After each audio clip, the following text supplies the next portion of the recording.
Hi, it's Robert Mendelson, Fractional CMO here in beautiful Montreal, welcoming you to another episode of the Fractional Pros Canada podcast. We're part of Fractional Pros Canada, the home for Canada's fractional community, and you can find us on Facebook. We bring you conversations about everything fractional that matters, for fractional executives and businesses from coast to coast. Think of this as your go-to spot for real talk, practical wisdom, and strategies you can actually use, all without the corporate fluff and with plenty of Canadian content. Whether you're a fractional pro or a business in our great country of Canada and beyond, this conversation is for you. Grab your espresso and let's dive in. Welcome to the Fractional Pros Canada podcast. I'm your host and fractional CMO, Robert Mendelson, here in beautiful Montreal. Joining me today is Brian MacKay, who is just down the Trans-Canada, a couple blocks away in beautiful Kelowna. Brian is a fractional who helps brands and startups unlock new levels of growth through a unique blend of marketing, product design, and strategic funding. Today's Fractional Pros Canada podcast is powered by Your CMO, the proven framework for fractional CMOs. Learn more at yourcmo.com. That's YORCMO.com. Brian, great to have you on the Pros Pod. Yeah, thanks for having me, Robert. So this is a bit of a different, you're a bit of a different breed of guest than I usually have on, because you're a little bit more like me. Your path to fractional life, so to speak, is less from a consistent corporate world experience and more of a mix of entrepreneurial experience like I have. And I think it's really important to note because a lot of fractionals are coming from the corporate world, fractionals who've worked in the corporate world for 20, 30 years and decide at some point, you know, they want a change from the 9 to 5, better monetize their time and experience, etc. But there is a place also for fractionals like us who don't necessarily have 30 or 20 years of consistent corporate world experience, but can still make a good go of it in the fractional world. So I think it's a good point to highlight. Absolutely. I mean, I guess the real question is like, what's the difference between a freelancer and a fractional, right? Like if you've spent your life kind of working in a variety of different roles across a variety of different, companies, it doesn't really fit the mold of that. Like you said, the corporate, like I've been in the same role for the last 15 years and now I want to kind of break it up and create more time freedom for myself. I think anybody who's come from the startup world, as it might be, tends to have a more kind of fractured background, because a lot of these ventures, you might start a venture and it might be around for 6 months, it might be around for 6 years, you might join another venture, you might leave. There's a lot of testing and understanding and moving around, I think, and it builds a different kind of career path than you would have if you kind of entered into the corporate world. Yeah, and I think the two different kinds of fractionals often collaborate really well, because the fractionals who come from the corporate environment have a richer skill set of how to manage the corporate landscape. So once you do have a client, you're working in the corporate world, there are certain things, certain particularities that are consistent in corporate type of environments generally, that a fractional who has more of an entrepreneurial background may not be as seasoned with.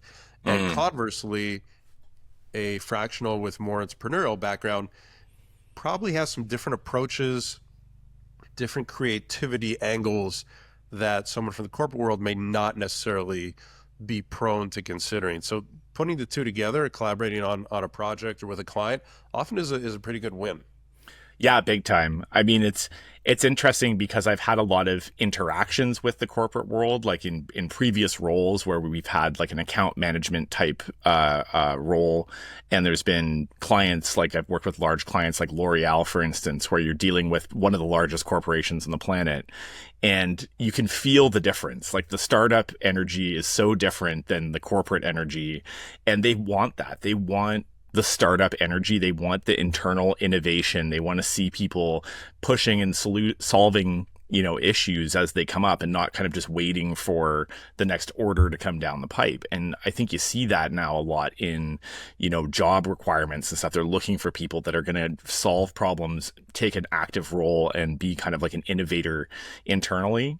And I find that's something that I end up kind of bringing into a lot of these situations. So when I am working with larger clients and sort of enterprise scale clients, there is a lot of that drive to just say, hey, let's just be more entrepreneurial. Let's be more like a startup, even though we're a $6 billion company, right?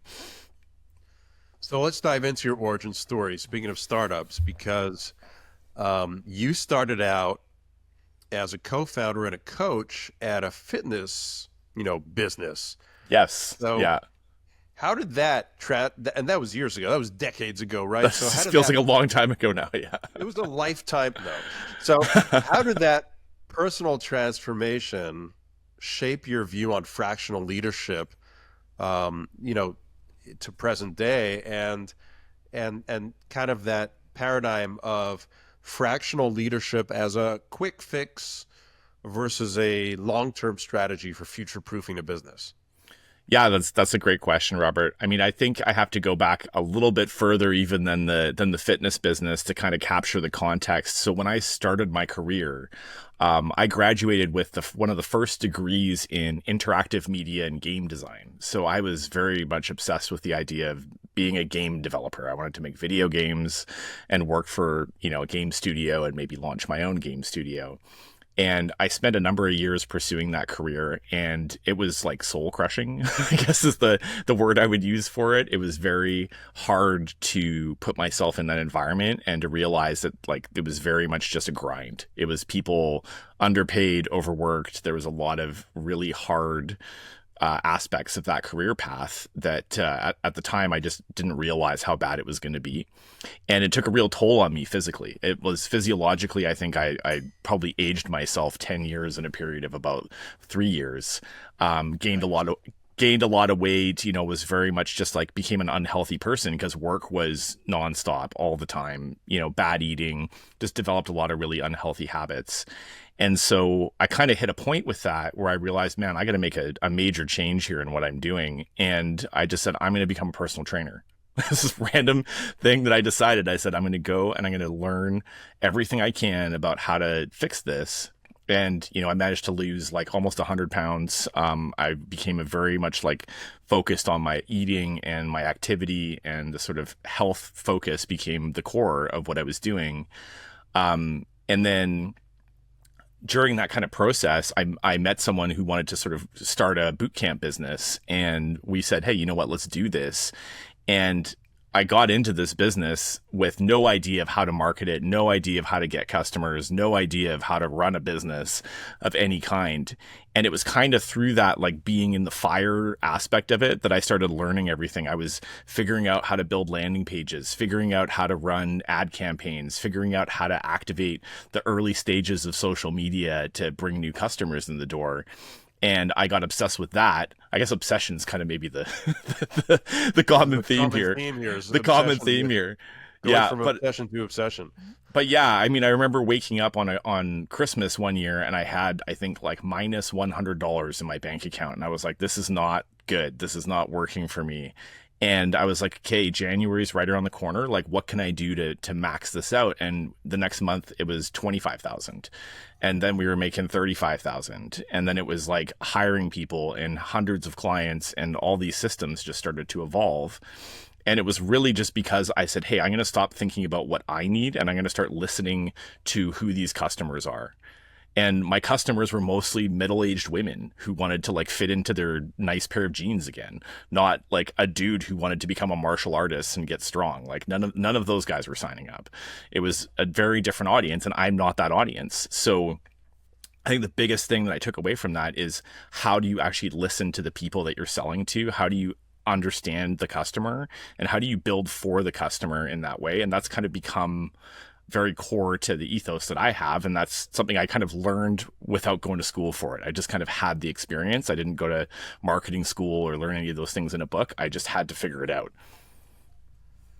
Yeah, you made me think of a whole bunch of stories about my time working at Ubisoft, the big video game company here in Montreal a few years ago, which, by the way, the culture has changed a lot since you were in the field. Oh yeah, many moons have passed since then. When I was working there were no more developers pulling all-nighters or weekenders. In fact, it's not allowed anymore. It's done a total 180.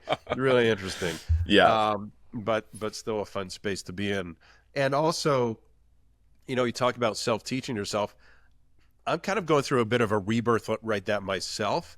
I've been getting into vibe coding in the last year, and I'm sitting around playing with N8N and doing coding. Vibe coding is very light coding, but putting stuff together using all the AI tool. Yeah, absolutely. And it's I feel like I'm back in high school. Learning BASIC or learning HTML. It's funny how cycles go. Well, I think like for marketers especially, there's going to be more push to have these technical skills. Like it's not enough for you to just know how to like plan a campaign. They want to see you put the dashboard together. They're like pull the data and make this into something usable. And in the past, that was like a super specialized skill set. You had to know like SQL and how to pull databases and how to build a dashboard. And now I can literally plug in my Google Sheet and tell it, hey, make a dashboard that shows me these things. And there it is, there's the data. And it's exciting. It's exciting and also terrifying. Yeah. It's a combination of excitement and terrifying. Because at the end of the day, I think one of the concerns that I've had, I've been playing with vibe coding and automation for a little while now as well, is that everyone thinks it's like the magic bullet. You're like, oh, we've got this tool now. We don't need to hire a specialist. We don't need to hire somebody who knows what any of this means because the computer is going to tell us what it means, right? And we're not there yet.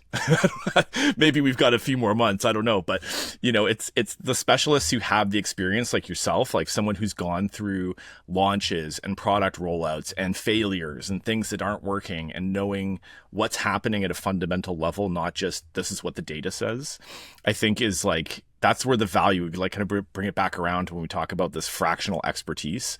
It's that you're bringing your experience across multiple years of work and maybe multiple companies, and you're taking that and you're putting it into chunks that can deliver value to somebody in a really short period of time without them having to hire some big expensive, C-suite executive and add it to their team, right?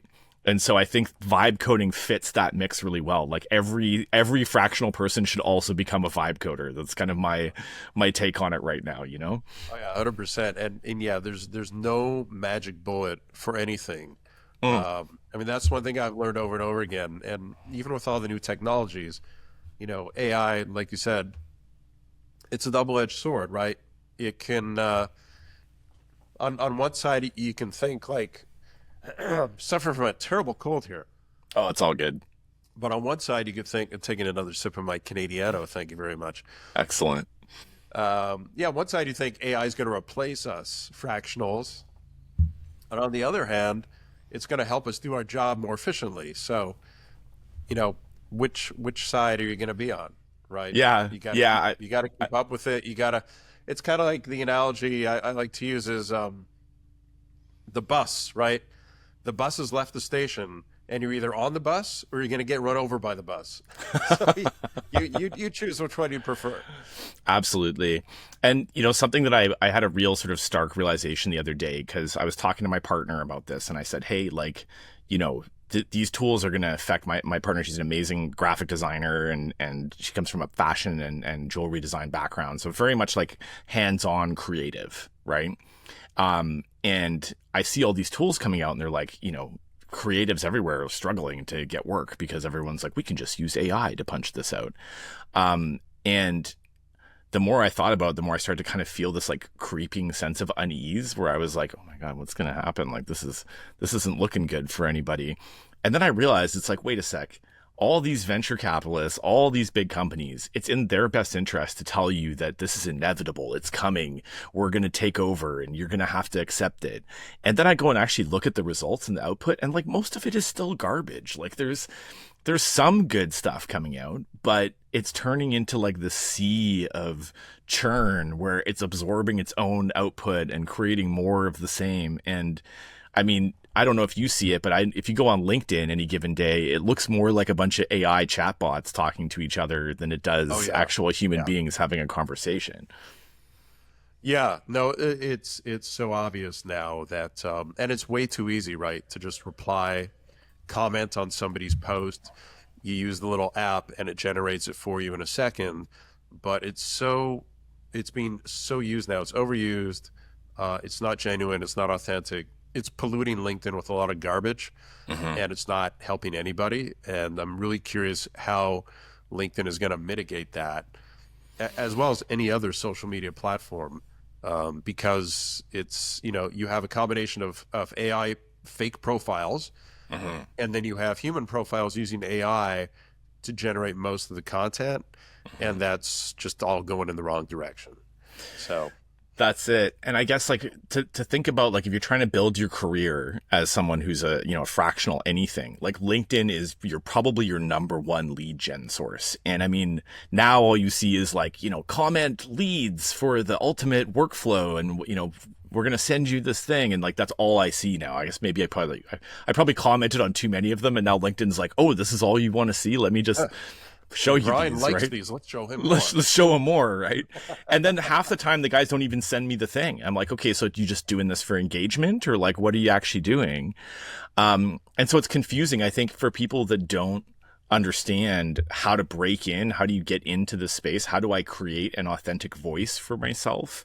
Because that's all it is now. I mean, traditional content marketing is it's going by the wayside. And now it's like, you got to be an authentic person, a real human being, sharing stories, talking about what you do, talking about what you care about. And that's what people are connecting with. And, these types of things, like, I'm going to be honest, Robert, this is my absolute first podcast I've ever done. I've never been on a podcast with anybody. I've done I'm honored, and welcome to your first podcast. We have some kind of special bell or something. I don't know. That's the God. That's great. But I've done webinars, I've done presentations, I've done all these different things, but in the last little while, I'm like, man, you got to get out there and actually talk to people and be yourself. Don't try to like make a story and this is my company and here's how we do things. It's like, no, man, you got to work with us. You work with me. So if you don't like me, then we shouldn't work together. Like, that's, basics, right? Yeah. Basics, right? Yeah. So go ahead, Robert. Oh no, I don't want to cut off my guest. Go ahead. No, it's all good. Please continue.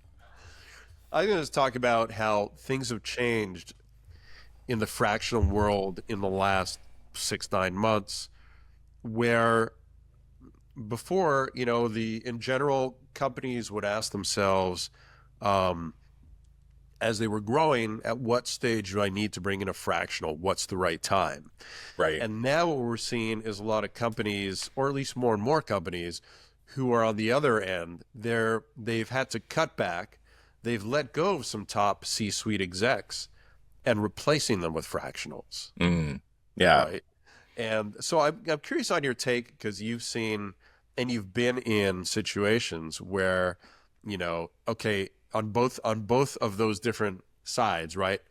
And I'm curious, what's your take as to, for companies who are still, on the upswing, they don't have a full C-suite yet, what is the right time for a company like that to think about hiring a fractional?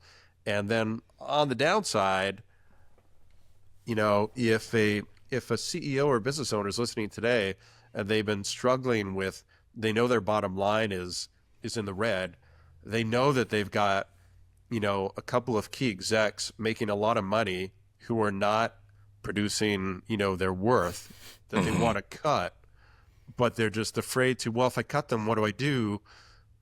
Talk to me about what you're seeing as the right time and the ways to handle those situations for companies to transition to fractionals in both cases.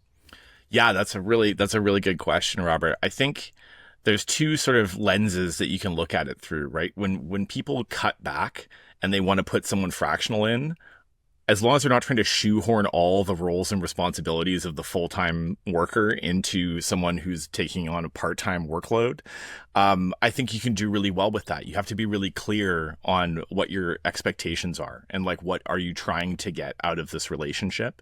And from the fractional side, not overselling it. If you're committing to 10 hours a week, you're not going to be able to do 40 hours a week worth of work in 10 hours.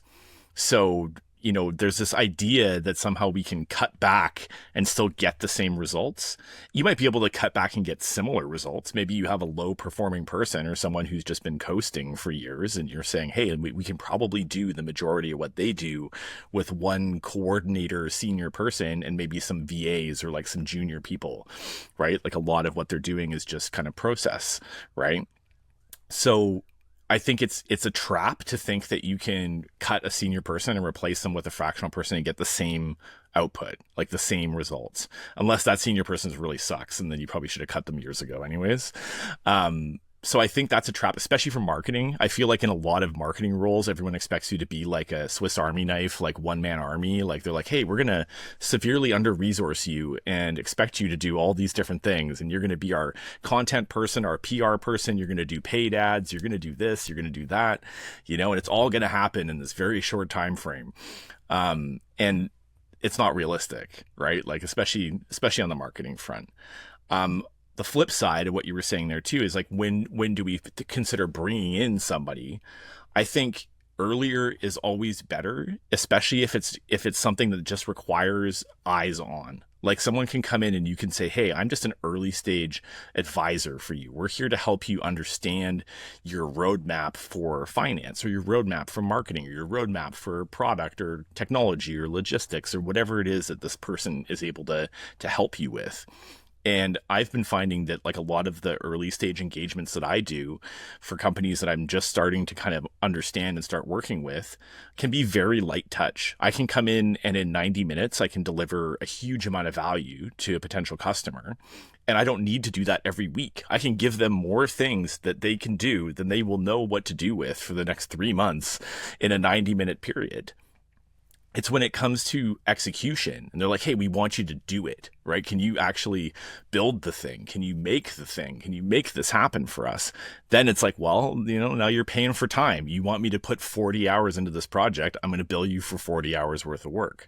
So I feel like the fractional thing is much more like a flexible engagement. It's like, yeah, maybe you have like your standard, I get a retainer and I do this much every month and I have these kind of boxes that I tick. But at least from my experience, it tends to be a much more elastic kind of experience where I can come in and do more when they need more. And I can also scale back when they've got more than enough to do and there's no point in me hanging around. Yeah. So the big advantage of the fractional course is it's somebody coming in who's completely removed from the business, removed from the emotions and the politics, comes in, looks at what's going on and gives you the goods. Pretty succinctly, pretty quickly. And then it's up to you, as the business owner in the C-suite, what you're going to do with that. And then you talked about the old, what I call the execution trap, right? Which is a trap kind of like for fractionals as well as the clients. Very often the client hires a fractional. Marketing is probably the biggest case where this happens. You deliver the marketing strategy and, the C-suite is like, oh, this is awesome. Great. When can you get that done for us? And at that point, the fractional is to make a decision, right? It's either, well, I know I can do all this execution. I can write content, et cetera, but I'm going to charge, fractional marketer hours, not content writing hours. And if the company's willing to pay me that, that's easy money, right? But on the flip side, the company has to think about that too. So yeah, I call it the trap because it's very tempting for a fractional to say, sure, I'll do it, easy money, but that's really outside of what a fractional scope should be. Fractional in its purest form is you deliver strategy, then the client says, great, can you get that done for us? That's when you say, well, I don't actually do the execution, but I can definitely help you get it done, whether it's hiring an internal team, one or two people, Mm-hmm. whether maybe you have some internal people that you want me to help to train to be able to do this, show them how to do it, or I've got partners that I've used, third parties who are great and I bring one in for this and this and this, Yeah. and we can get it done that way, and I'll supervise them for you, I'll manage them for you. And that's the kind of the happy bridge between the strategy and the execution part. Well, I think you hit on a really good point there, Robert, which is that like your network as a fractional is one of your biggest assets. Usually you've got a pretty big network. If you've been doing this for a while, you tend to know people across a wide variety of different roles, and being able to come in and say, hey, look, you guys really need a CFO. Like your financial controls are out of control. You guys don't have anything. So here's someone that I can recommend. And you have an existing working relationship with them, you know what to expect, or that you've either worked with them professionally or alongside them in some capacity. And so you're able to kind of rapidly plug in people who can solve for these things quickly. And I think that's enormously valuable, like something that's kind of underrated as the sort of value add that you bring as a fractional C-suite type person. And then just to go back a step too to what you were talking about with the execution trap, as you call it, which I think is great. Yeah, I 100%, agree with you in terms of like how you should be engaging at that level as a fractional, not letting yourself get sucked too deep into the weeds. And for myself, like with Slingshot, the idea there was that I wanted to build a studio around these fractional engagements so we could offer those additional resources if they were needed. So when someone says, yo, we just want someone to build the landing pages and do this stuff, and can you do all that? And I can say, yeah, let me give you this, here's a scope document. This is what we would do. Here's what we'll bill you. And it's like there's a little bit of like a contractor kind of aspect to it. So you have like the architect who comes in, who's the fractional, and then you've got the general contractor who's like, hey, we can just build this. We designed the house for you. You want an addition attached to the side of your house with a sunroom and all this stuff. Well, it's going to be this much, and materials and labor, and here you go. And then it's very clear cut. You're not just being like, oh yeah, totally, let me just work on that for you. It's like, no, you want this, here's what it's going to cost, and you can do that externally, or we can hire a crew and bring them into your team and spin them up. Yeah, let's talk about another fractional trap, and that is the work-life balance. And you touched on this a little bit earlier. Oh yeah. And so as somebody who, firsthand yourself did the 180 from, practically burnout in the corporate world to, lose 100 pounds, get super fit, become a fitness trainer, etc. And now as somebody who's in the fractional space, what would you advise the fractionals who are kind of struggling? I've got too many clients, or I'm spending a lot of time trying to develop my fractional business. I'm burning out. Something else has fallen by the wayside. Maybe it's my relationships, whatever it is. Give us some tips to manage that so-called work-life balance, which I believe, by the way, doesn't exist. Everybody has their own version of it, but the word balance is a misnomer. I mean, yeah, that's great. I think for myself, like in the last 10 years, I've gone from being extraordinarily busy with like insane responsibilities, roles that were 12 hours a day sometimes, with a huge amount of responsibility. And I was making great money. Like it was really, the money was great, but I had no life. I had no energy. My burnout level was through the roof. Right. And throughout that process, I kind of realized I'm like, there's only like a handful of things that I'm really doing that are actually like delivering the most value. And so I've been getting into this process of really cutting back and refining and saying, hey, I don't need to do all these things. I need to find the things that deliver the most value, and then just focus on finding the people that need that. It's like, it's easy to say yes to anything, especially if you're hungry for work and you need contracts and you need clients and stuff. But you got to at least step back once a month or once a quarter and kind of look at all of it and be like, which of these things is, the term ikigai? You know the term ikigai? Yes. Yeah. So like, which of these is like falling into my kind of like ikigai zone, which is where you've got this kind of overlap between the things that are meaningful for you and impactful for the world, and like all the stuff that kind of connects in that zone. things that are outside of that zone are going to drain you. Like they're just automatically going to take the wind out of your sails. When I'm excited about a client and when I'm excited about a project, like my partner just dragged me away from the computer. She's like, just stop, right? Like you can go outside and do, enjoy the world. What? You mean I can work outside? Yeah. So I think it's like taking the time to assess regularly and like step back and be like, hey, like, let's look at all the things that I'm currently doing. This is how I'm filling my pipeline. This is how I'm, working with clients. This is how I'm engaging with people. This is how I'm engaging in my life and my extracurricular activities and my hobbies. And if you're honest with yourself, it can be really telling, right? When you see, you're like, oh, wow, okay, I've completely ignored these squares. And what can I take from? It's like you got to move like a pebble from one box to another and kind of take them out, Yeah, I think it's also important to start with being clear on what your objectives are, right? Maybe it's, I need or I want to earn X dollars per year. I want to have X number of clients per year. Yeah. I want to work X number of days or hours per day, and then kind of work backwards from there. I think some people just get lost of what the objectives are, and they're just like, I just need to find more clients. They're constantly in that mode, or I need to work more hours, but they've lost sight of what the end game is. So I think it's important to, like you said, take a step back, make out that list, and get clear on the objectives, and then everything that's going to roll up to that to get it done. Yeah. And I mean, one of the things I've been really focusing on recently is trying to productize what I do, like to take some of these things and package them up in a way where I can say, hey, you pay me $300 and you can have this whole thing. And if you want to work with me one-on-one, then it's this much, but you can have this toolkit for a small piece of that, right? And I think a lot of people think lead gen is just like this money pit where you're just like, oh, I got to spend on ads. I'm doing all this content. I'm trying to get people in my funnel.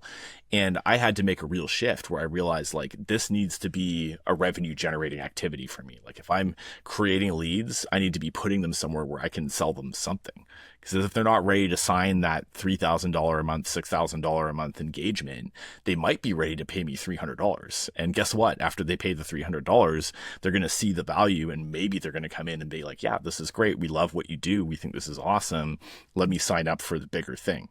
But if you're just like putting them in the email list and sending them please sign up for my services once a month, like I think there's a missed opportunity there. There's value that you can capture earlier on. And that's been a big shift in focus for me. Futurist trends. You're a bit of a futurist. You're keeping your eye on what's coming down the pipeline. So what are you seeing as far as trends that are changing the fractional landscape? Obviously, AI plays a big role there, but talk to us about specifically how do you see AI changing the landscape of fractional work over the next couple of years? And what other futurist trends are there that we're not talking about because AI is dominating the news, but there's other stories to talk about as well? You mean there's other trends other than AI that need to be talked about? What?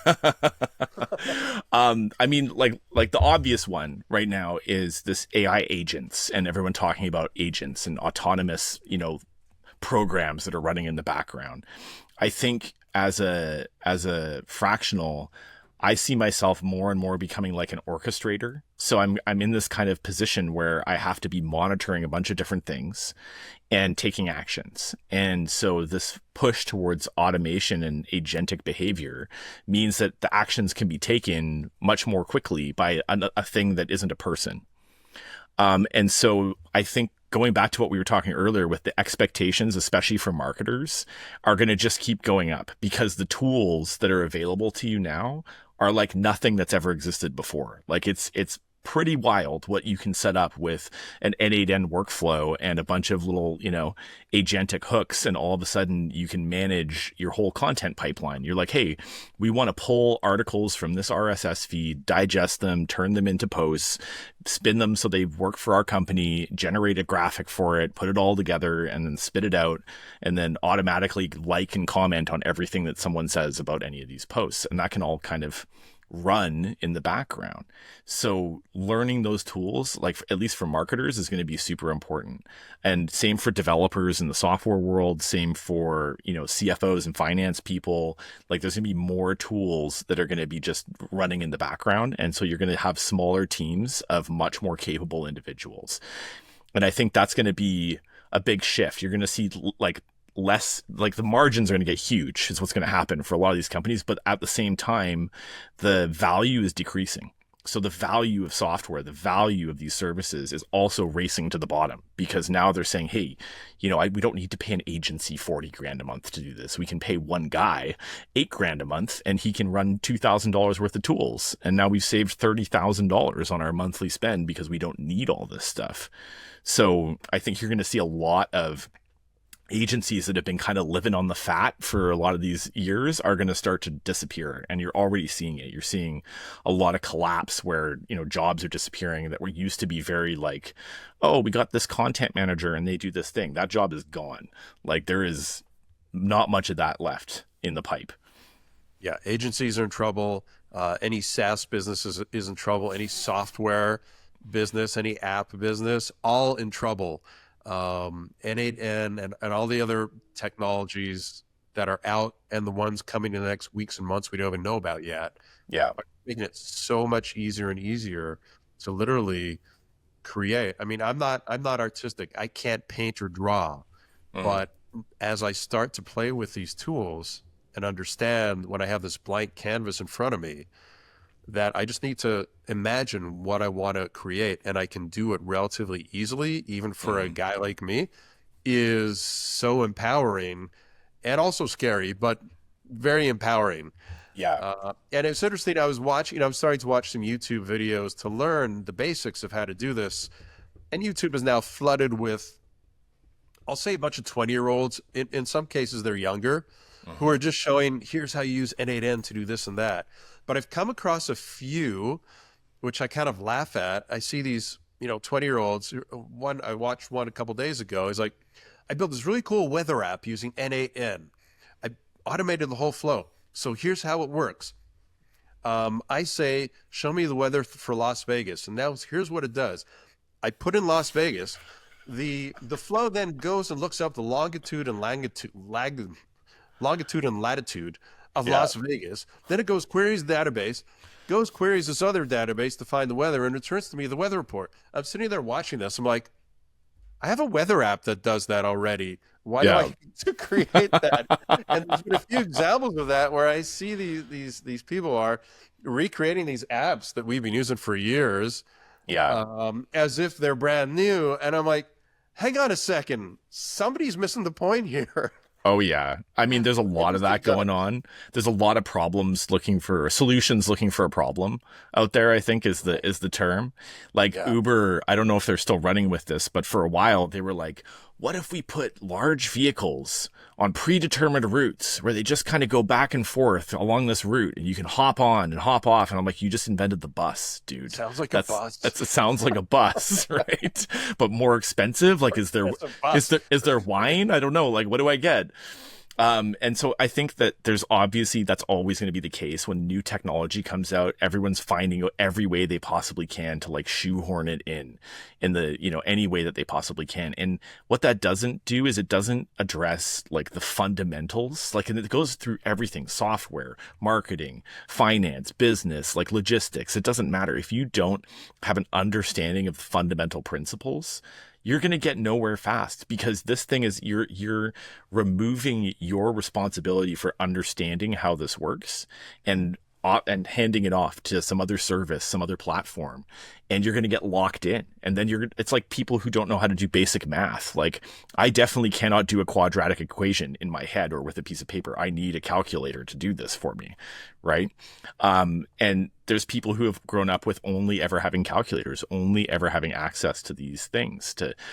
When was the last time you found your way somewhere without using your GPS? Right. Like, we've handed off the responsibility. Right. Like, how do you do that? Yeah, exactly. Right. Like, you're 2 blocks from your house and you're lost. Right. Because you've never gone anywhere without GPS. So I think we're going to see at the same time, whenever there's a push towards this kind of, whenever this starts to happen, there's always the people who are like, hey, like, why are farmers markets so popular now, right? Like food got commercialized and turned into this massive infrastructure, and people don't want that. They want to go and talk to the farmer and get the carrot out of the ground and like know that this is real. And so even while things are exploding with artificial intelligence and machine learning and technology, there's also going to be a drive for people who want more realness. They want more connection in the real world. They want to go out and like feel the dirt under their feet, not just be in some simulated metaverse where there's imaginary dirt, right? And I think that's something to really be aware of, right? Like, yes, we can rush forwards into the big, shiny, bright future of technology, but we can't lose touch with what makes us human in the process. Yeah, I think it's kind of part of that shiny object syndrome where you see that shiny thing, it's kind of like, oh, wow, let me go create stuff with this that already exists.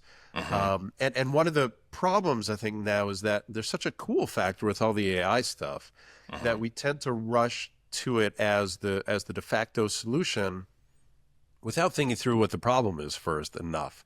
And so we get into a lot of scenarios where we're kind of doing the equivalent of, instead of walking 5 minutes to the supermarket, we're now taking a fighter jet there. And it's just like, for absolutely no reason, it's not the right way to use all these great new tools. So, well, and I mean, nobody really, I mean, some people are talking about it, but like the environmental impact of artificial intelligence is extremely high, right? Like the amount of water and energy being consumed.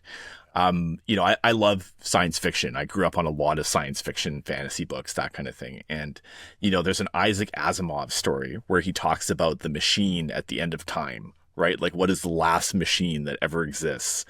And in the process of it evolving, it's like taking over entire planets. It's absorbing the energy from, entire solar systems in order for it to keep running.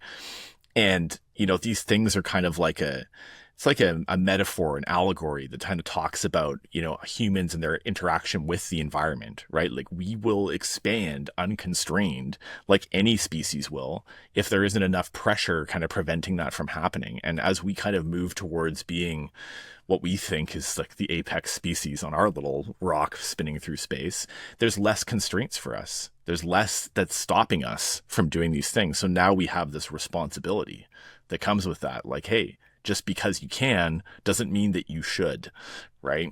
And that's kind of I think that's a deeper philosophical question. Like, most people are like looking to figure out how I'm going to stay, fed and keep money in the bank and pay for my family's, needs. But we also have these bigger meta conversations that need to start happening because this is happening in the background and we're not seeing it because it's in a data center somewhere far away and it's not affecting you yet. Yeah. And I think also to continue that philosophical thought, as we get smarter, in quotes, and more powerful, and all these AI tools to help us advance our knowledge on exponential levels, I'm a big believer in the more you know, the more you know you don't know. Mm-hmm. So I see it as I love to use the term asymptotic relationship. Mm-hmm. You can never actually achieve 100% of anything. And in the case of AI helping to get us there, it moves us closer, but it also moves us farther away at the same time. How's that? Absolutely. That's deep. That's deep, Robert. I love it. But I mean, these are good questions to bring up, right? Because everyone's in a rush. Everyone thinks that they're behind. I've been falling into that trap regularly. Every day I wake up and I go, oh my God, what? No, like, come on. There's not some other new thing I need to learn now. Like, give me a break. And that's scary, especially when you're not like 20 and have all the energy in the world to sit there learning all this new stuff. You're like, well, what am I just going to be like some fossil being like, I remember back in the day when we used to have to move the pixels by hand, and they're like, okay, thanks, Grandpa. Like, have a good one. We do remember that.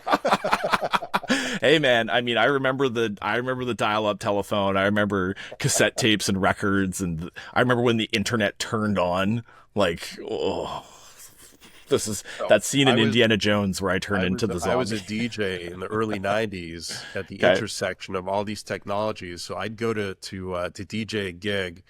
I'd be schlepping a couple of crates of vinyl records, a couple of cases of cassettes, and a couple of cases of CDs. And of course, I had to bring along a turntable, if not two, a cassette player, right? A double CD player, dual drawer CD player. Yeah. And then, of course, the mixing board and the amp and the speakers. And it's incredible. I look at DJs today who often just show up with their phone. Oh, And man. that's it. Yeah. And Plug in the aux cord. We're good. Yeah. yeah, and I'm just looking at them, just like, you have no clue of where this used to be and how far it's come, and like how little you're doing to do the same thing. It's really amazing to live through these changes and see them. And I can only imagine what are, my kids who are in their 20s, in 30 years from now, what are their reflections going to be on? Oh, man. I remember 30 years ago when AI was just coming out. Yeah. They're probably going to be talking to their robot at that point. I don't know, but it's fun to think about. It is. Absolutely. Yeah. I mean, I think, there's so much that can be talked about, so much that can be unpacked around these things. And like, at the end of the day, like, we're all just trying to experience and live our life in the best way that we possibly can. Right. And, to kind of bring it back to earth from our sort of outer space kind of perspective, like, this type of work, this type of fractional enterprise, I think is the future. It's the future of work. It's the gig economy, but for professionals, right? And if you can really like own that and be someone who shows up and brings their whole self and their network and all the value that they have of expertise and building and creating and failing and winning, and you can show up with all of that, then you are a unique and powerful individual. Right. And a lot of people don't, even just having the confidence to go out and do those things is a game changer. And so, I think for the audience that this is going to kind of reach, and the audience that the people who are thinking about, how do I build this? How do I become a better fractional operator? I think the key is to just be more you. Like, that's what is really bringing the value. It's your personal perspective and experience. It's not just the systems you can implement or the workflows that you can make happen. It's that you can do it with elegance and with expertise and confidence that comes from your whole life's experience. And I think that's a huge value add when you bring that into the mix of any company. Yeah, the one thing AI has not replaced yet, and hopefully never will be able to, is the humanity part of being a human. Absolutely. So, that's the part to turn up the dial on, and that's where we as humans can really still provide a lot of value to other humans and organizations that AI, at least for now, cannot do. Here's a buzzword. I think this was the big buzzword before AI came along a couple of years ago. Blockchain, right? Blockchain was the big one, and then crypto. Crypto, of course, we still hear about, but blockchain, we don't hear that term much anymore. But what's been happening in the world of blockchain? I think you're still in that world. That's a great question. Blockchain, and how is that developed? How is that helping businesses? How can it help businesses? Yeah, wow. That's great. It's a great thing that you bring up, because we actually just finished, there's one of the largest blockchain conferences in the world just finished in Toronto. It's called Consensus. And I mean, it's busy as ever. There's lots of people building in that space. They're building for games, they're building for finance, they're building for property management, you name it. And I think the problem that happened there is whenever you have something that has a store of value, you have a liquid asset that has a store of value associated with it, you're going to always have grifters, scammers, and the people who want to make as quick a buck as they possibly can off the ignorance of people coming into that system, right? And I mean, the worst example, like, I don't want to make it about this, but you just look at what they did with Trump coin at the beginning of the US presidency. That coin popped to billions of dollars in value, and then it dropped. It was a pump and dump that liquidated billions of dollars in value out of the hands of average people, because everyone thought this is the future, because They don't know. You don't know you're being scammed because you're not as educated. You don't understand the red flags to look out for. And I think as a result of these types of things, it's painted a lot of that industry with a really negative brush, right? Like a lot of people are just like, all crypto's a scam, all blockchain is just useless. Why not just have a regular database? Why do you need this type of technology? And, for example, one of the clients that I work with is building a super advanced encryption technology that is going to be hardened against quantum computers.